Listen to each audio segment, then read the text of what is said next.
Hey guys, Nick Davis, psychotherapy, hypnotherapy and NLP life coaching. So today's video is about why most therapies get it wrong.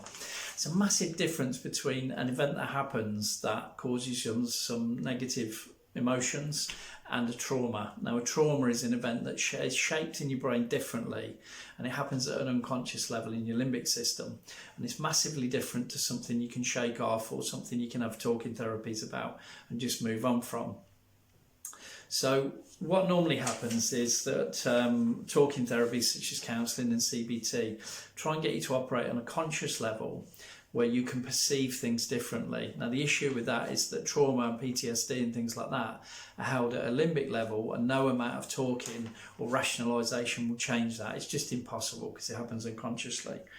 And this is what I'm going to explain today. So I hope you can see this, but this is the traumatic model. So you have a traumatic event, and then what it does, it creates a part of our character, and this happens unconsciously. So the traumatic event happens, I'm going to show you this again in a second, but so it could be you're attacked or you're robbed or something happens, or you've seen something that's horrible, and then we create what are called moving away behaviours. So we normally have the freeze response, so we have moving away behaviours, which is anxiety, fear, shyness, shock, surprise, guilt, tired, bored, confused, sorry, sad, avoidance, worry, freeze, scared, suspicious, disgust or illness. All of these behaviours are designed unconsciously to keep us away from anything that reminds us of the traumatic event. So things we saw, things we heard, things we felt, things we smelt and taste. And this happens unconsciously. Now the great thing is the blast technique that I created resolves this within minutes. This event that creates these behaviours, it can resolve that in minutes. So you can find out more at www.blast-technique.com. Now what I'm going to go on to is what normally happens, and this is another fault of things like counselling, where counsellors will say, oh, you need to own it, you need to take responsibility, or let's celebrate your power. Because a trauma is stored in the brain differently, or it won't process that just by talking about it. You need bilateral stimulation at least, and there are lots and lots of treatments out there for that. But what happens when you try and resolve it consciously, and this can happen consciously or unconsciously, you create another part which is called a moving towards part. So we've got this part which is moving away, but in order to cope with it, and this is why when people have trauma, normally if they've been victimised or made to feel vulnerable, they'll create a part that is very confrontational. So I've put in this, it's a moving towards part. So you'll have these behaviours in people where they've got anger, rage, they might be cocky, outspoken, arrogant, aggressive, jealous, envious of other people, abusive, attacking, disruptive, joking. Some people use humour as a distraction, and addictions.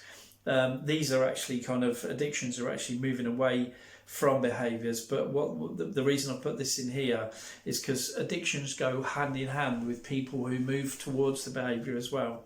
So they keep putting themselves back in those situations where they're moving away from behaviour, felt scared, anxious, shy or whatever else. But these people use the addictions to move forward into the behaviour, into those scenarios around those people where they were attacked previously and made them feel uncomfortable. But the way they cope with it is through addiction. So drink, drugs, sex, pornography, gambling, etc. Could even be addiction to work, addiction to the gym and things like that.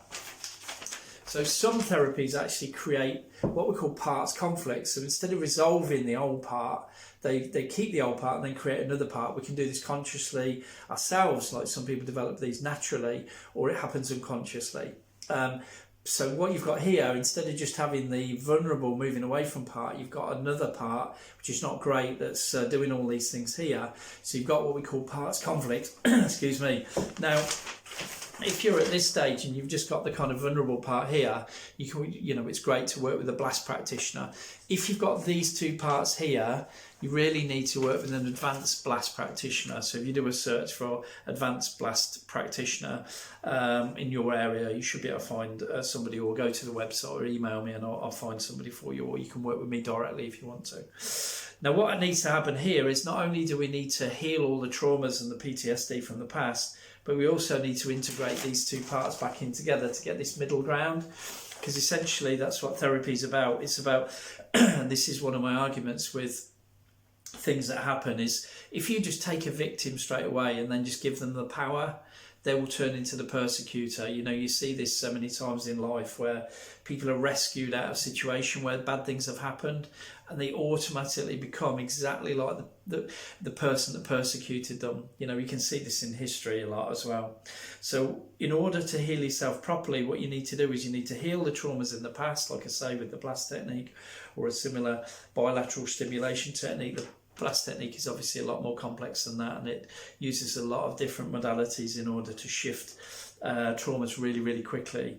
In fact, I've just done a lifelong trauma on my last client just now for a person who had misanthropia, which is they really struggle with loud noises around people eating and stuff like that, and within, we resolved it in 20 minutes. And then what you need to do is we need to heal the other parts here by using the advanced blast techniques in order to heal all the parts of the person, so that we're not acting in a different way. There are lots of people who are acting ways where it's not them, but they've created a persona or an ego outside of themselves. You see this with people that they say they have big egos. They're not really big, they're inflated, because there's no substance to those people. It's just a persona that they've created, an ego that doesn't represent themselves. But what we can do with advanced blast is heal those two parts back together, so you get to the person as they were, not just before the trauma happened, but if the trauma had never happened, how they'd grow to be. So it's being the best version of themselves. So if you have any questions, please pop them in the text box below. I love your comments and feedback. Please like, subscribe and share. And if you feel this would help anybody, because what I'm saying to people is it's important that you get the right therapy. Counselling and CBT are great for things like bereavement and loss and things like that.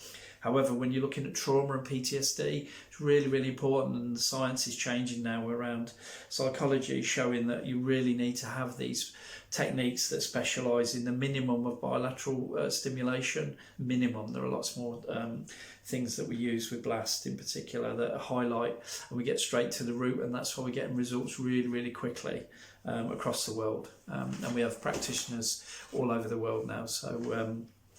But also, if you want me to treat you, I work online, so obviously on Skype, Zoom, or any other platform that you want to, just let us know. But I love your comments and feedback. I hope you enjoyed the video. Slightly provocative title, but just to get people to listen. One of the things I'm trying to do in lockdown is to try to educate people for free, and that's why I've been doing lots of free videos.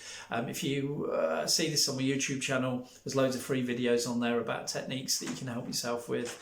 There's some self-care protocols for blast and things like that. They're not as effective as having the blast technique with a practitioner. However, they will heal and take the edge off things if you are struggling. So thanks for watching, guys, and please stay safe and have a great day.